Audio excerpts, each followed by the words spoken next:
Wheels for your car aren't just about looks. They're about upgrading performance, handling, and making your car drive like it's on rails. One of the most common setups you'll hear about when dealing with wheels is staggered fitment. But what does that even mean? Is it just for aesthetics? Or does it really improve the driving dynamics of your vehicle? Well, today we're going to be breaking down everything you need to know about staggered wheel and tire setups. From what it is and why people run it to how it affects performance, handling, and your car's overall look and feel. So first, what is staggered fitment? Well, it means having different wheel and tire sizes on the front and rear of the car. Typically, this setup uses a wider wheel and tire in the back and a more narrow wheel and tire setup in front. Think of it like this. Wider tires means more grip, and more grip in the back means better traction on a rear-wheel drive car. For example, a classic staggered setup might have like 19 by 8.5 in the front and a 19 by 10 out back. The same goes for tires. You could think about like a 245 up front and a 275 in the rear. This setup, of course, is not just for show, although it does look great. It is designed for performance. So why use a staggered fitment? Why would anyone run staggered fitment in the first place? There's obvious downsides, right? Well, there's two major reasons. You've got performance and you've got aesthetics. Performance-wise, that's the first thing we're going to kind of touch on here. Staggered fitment is all about adding grip.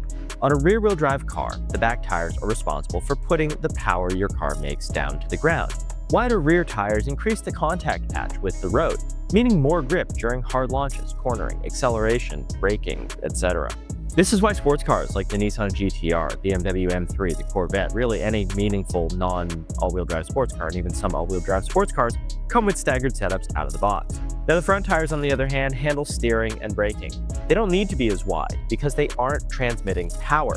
If you have an all-wheel drive car like a GT-R or an R8, obviously they're putting some of the power down, but most of those cars are rear-wheel drive bias. Anyway, by keeping front tires narrower, you reduce rolling resistance, improve turn-in response, maintain sharper steering response, and overall give the car a better driving dynamic. Now let's be real, staggered setups just look more aggressive too. Having a wide stance with deep dish rear wheels and slightly narrower fronts creates a muscular, planted appearance for your car. On sports cars and performance-oriented builds, staggered fitment adds serious visual drama. Even show cars and stance builds often run staggered wheels for that iconic super fat rear wheel look. So who should run and who shouldn't run staggered fitment?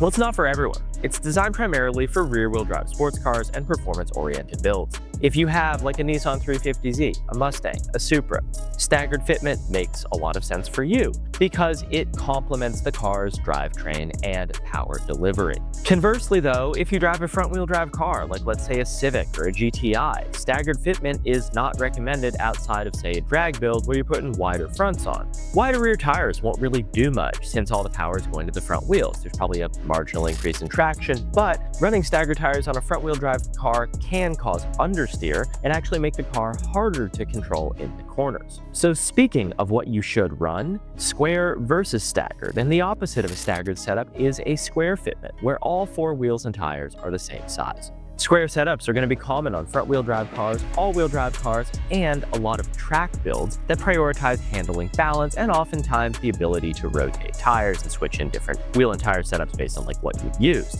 You can rotate your tires on a square setup, extending their lifespan, a major advantage for daily driven cars. Square setups also provide more neutral handling, meaning the car is less likely to have understeer or oversteer bias outside of what you dial in with suspension setup. Staggered fitment, on the other hand, is about maximizing rear end grip and reducing oversteer. This makes it perfect for rear-wheel drive cars that need extra traction when accelerating or launching or powering out of a corner exit. So now let's talk about some of the types of staggered setups because they're not all created equal. There's some popular staggered styles. You've got like a mild stagger. This is kind of what our website's going to steer you towards and what we generally recommend for most builds. It's usually about a 1-inch width difference between front and rear wheels. You could think like an 18 by 8.5 up front and 18 by 9.5 in the rear. A mild staggered setup is going to be ideal for your, daily driven sports car, anything you drive on the street that balances performance with daily drivability, and is easy to pick tire sizes for. Now you have a more aggressive stagger, obviously a 2-inch or more stagger front to rear with more aggressive offsets. You'll have something like a 19 8.5 in the front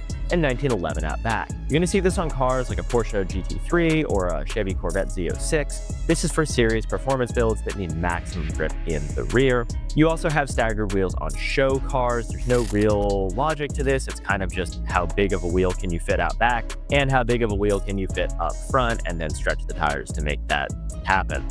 There's no performance gain from doing this. It's purely aesthetic, so that's kind of a whole different ballgame, obviously.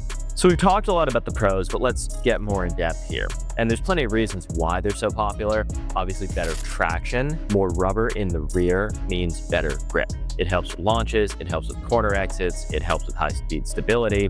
Obviously, you increase your handling as well. Rear-wheel drive cars can benefit from reducing oversteer, which they're naturally biased towards, making the car more stable when accelerating out of corners, especially if you're making some jam. Now you've got the more aggressive look. Obviously, it looks super tough to have a super wide rear wheel that creates a super planted looking stance. It screams performance. Cons-wise though, staggered fitment is not perfect, and it is not without some cons. There are trade-offs to running a fitment like this. The biggest one, the most obvious one, no tire rotation. Since the front and rear tires are different sizes, you cannot rotate them. That would be silly. This means that tires wear out faster and replacement costs can add up. On some cars, especially all-wheel drive cars, running a staggered wheel and tire setup, it can cause an understeer bias, making the car harder to control in tight corners. If you've never had a car understeer, it is terrifying. I do not recommend it, 0 out of 10. Now, if you have an all-wheel drive or front-wheel drive layout, a staggered setup can negatively impact handling or destroy your center diff on an all-wheel drive car. There are ways around this, but obviously you want to stick with square on one of those setups. If you're ready to run a staggered fitment though, here's how to get things right. It's click the link down in the description below that says threepiece.us and use our website to set up your car.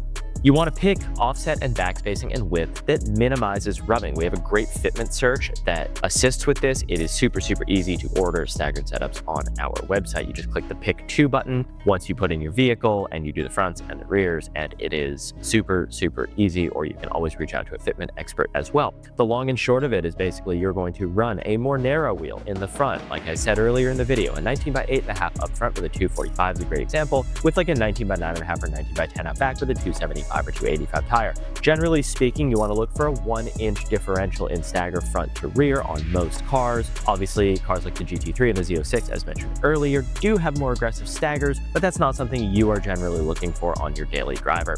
Now, regardless of whether you want a staggered setup, a square setup, custom fitment, or off-the-shelf fitment, something ready to go you'll have on your car in a few business days, like these ESR CS11s, which are a great-looking wheel, or these Workmeisters that are not on camera over here, we have the wheels that you are looking for. Thank you guys so much for watching the video. If there's another topic about wheel fitment we should cover, let us know in the comments down below.